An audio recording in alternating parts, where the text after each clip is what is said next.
দাদু ভাই, শহর থেকে বাড়িতে ফিরলে কবে? এই তো আজকে সকালেই আসছি দাদু।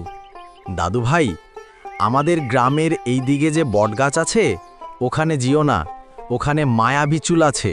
ওটা একবার কেউ ছুঁয়েলে তাহলে সে আর বেঁচে থাকে না। এই পৃথিবীতে এমন কিছু আছে যা চোখে দেখা যায় কিন্তু ছোঁয়া যায় না। একবার স্পর্শ করলে জীবন আর আগের মতো থাকে না। এটি কোনো প্রাণী বা অস্ত্র নয়, এটি একটি মায়াবী চুল। চুল যা মানুষকে নিজের দাস বানায়, চুল যা রাতের আধারে চলাফেরা করে।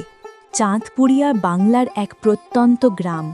দিনে যেখানে সবাই হাসে, খেলে, মাটি চাষ করে, রাত নামলেই গ্রামটা ভয়ে দিশেহারা হয়ে যায়।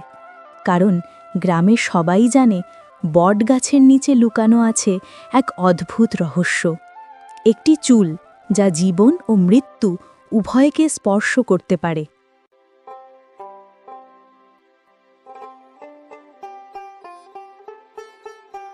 রফিকের মা, শুনছো? আজকে বটগাছের নিচে খেলতে খেলতে সুরেনের মেয়ে গেছিল। সেই ডাইনি সুরেনের মেয়ে মিলিকে মেরে ফেলেছে। ওগো, এটা তুমি কি শোনালে গো? কালকেই তো আমাদের বাসা থেকে মেয়েটা ভাত খেয়ে গেল আর ঋতুর সাথে স্কুলে গেল। স্কুল থেকে আসার পরে খেলতে খেলতে বটগাছের নিচে গেছিল, তারপরেই তো এই কাহিনী। গ্রামবাসীরা মিলিকে তাদের বাড়িতে নিয়ে আসে। এখন কি হবে? আমি কি নিয়ে বাঁচব? আমার সোনাটা আর নেই, এখন আমার কি হবে? আমিও মরে যাব। ডাইনিকে কি কেউ মারতে পারবে না? দাদু, এই বটগাছের চুলের রহস্যটা আজকে আমাকে বলো তো।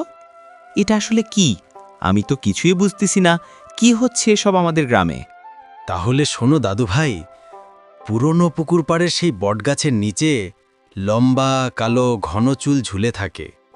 কেউ সেটার কাছে যায় না, কেউ ছুঁয়েও না, কারণ যারা একবার চুলের কাছে গিয়েছিল তাদের ভাগ্য আর ফেরত আসেনি।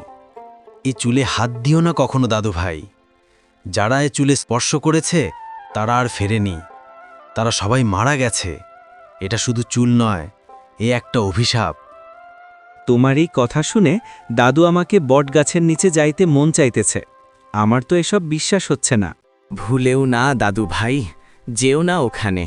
ওই জায়গাটা অভিশপ্ত, ওখানে গেলে কেউ বেঁচে ফিরেনি। রফিক গ্রামের সাহসী নির্ভীক যুবক। ভূতপরীর গল্পগুলো সে কেবল গল্প হিসেবে মনে করে, তার কাছে বাস্তবের সবই যৌক্তিক। এক অমাবস্যার রাতে রফিক একা চলে যায় বটগাছের কাছে। চারপাশে নিস্তব্ধতা, বাতাস স্থির, শুধু ঝিঝি পোকার ডাক শোনা যাচ্ছে। চলো দেখি আসলে কি আছে এখানে। শুধু কৌতূহলেই কিছু চুল, হা। এসব দেখেই গ্রামের সবাই ভয় পাইতেছে। হঠাৎ চুলগুলো নিজে নিজে নড়তে শুরু করে, মাটির ওপর সাপের মতো গড়িয়ে চলেছে। রফিক পিছলে যায়, চোখ বড় হয়ে যায়। রফিক ভুল করে চুলে হাত দেয়, আর সেই মুহূর্তে চারপাশ অন্ধকারে ঢেকে যায়। চুলগুলো নিজের মতো নড়তে থাকে। এক অদ্ভুত ঠান্ডা স্পর্শ রফিকের দেহে লাগতে থাকে। রফিক ফ্রোজেন হয়ে দাঁড়িয়ে থাকে। পরীর চোখে অদ্ভুত আগুন জ্বলছে। চুলগুলো রফিককে আলতো করে টানে। রফিক চিৎকার করে, কিন্তু চারপাশে কেউ নেই। চুলগুলো আরও শক্তভাবে তাকে ধরতে থাকে। চুল যেন নিজেই বাঁচা মানুষকে খুঁজে বের করে। যে আমার চুল ছোবে সে আর কখনো স্বাধীন হবে না। এটি অভিশাপ যা ভাঙা যাবে না। এটা জানার পরেও তুই আসছিস, এখন মর।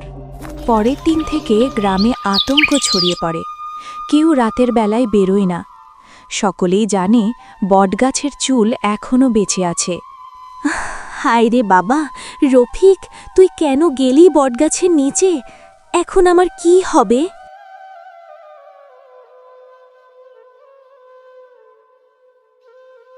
হায় রে, আমার একই সর্বনাশ হলো। কালকে রাত থেকে পুটির বাবা বাড়িতে ফিরেনি। এক এক করে গ্রামে আরও মানুষ হারাতে থাকে। গ্রামবাসীর চোখে ভয়। চুল ঝুলন্ত, ঘন, কালো।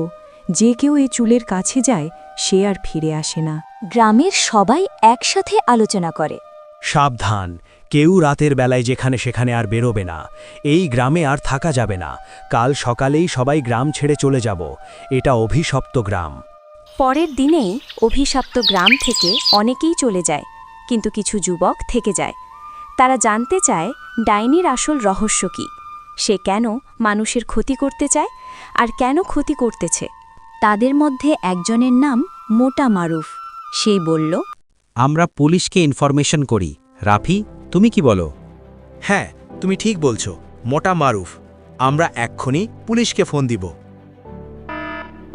হ্যালো, আমি ইন্সপেক্টর রিশাদ বলতেছি। আপনাকে কিভাবে সাহায্য করতে পারি? স্যার, চাঁদপুর গ্রামে ডাইনি আমাদের সবাইকে মেরে ফেলতেছে, আপনারা তাড়াতাড়ি আসেন।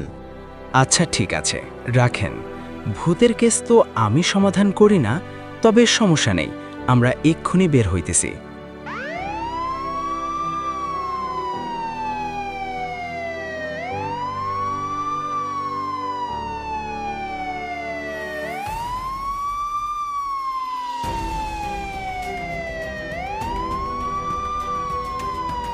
কথায় ডাইনি ভূত, কথায় আসলে ডাইনি ভূত বলে কিছু হয় না, শুধু শুধু আমার সময় নষ্ট করতেছেন।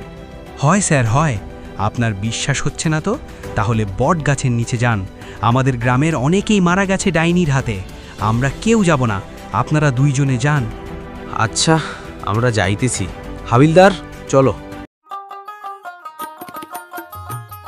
পুলিশ কি পারবে ডাইনিকে গ্রেফতার করতে? চলো দেখি বন্ধুরা। হাবিলদার, আমার তো এখনই ভয় লাগতেছে। আসলেই কি ভূতপরি আছে? হ্যাঁ স্যার, আছে। আমি এতদিন আপনাকে লজ্জায় বলি নাই। আমার শ্বশুরবাড়ি এখানে। আমি এই ডাইনি ভূতের ভয়ে আসিনি শ্বশুরবাড়ি, আর আপনাকে বলিও নি। যদি আপনি হাসেন। পুলিশ কি পারবে ডাইনিকে গ্রেফতার করতে? চলো দেখি বন্ধুরা।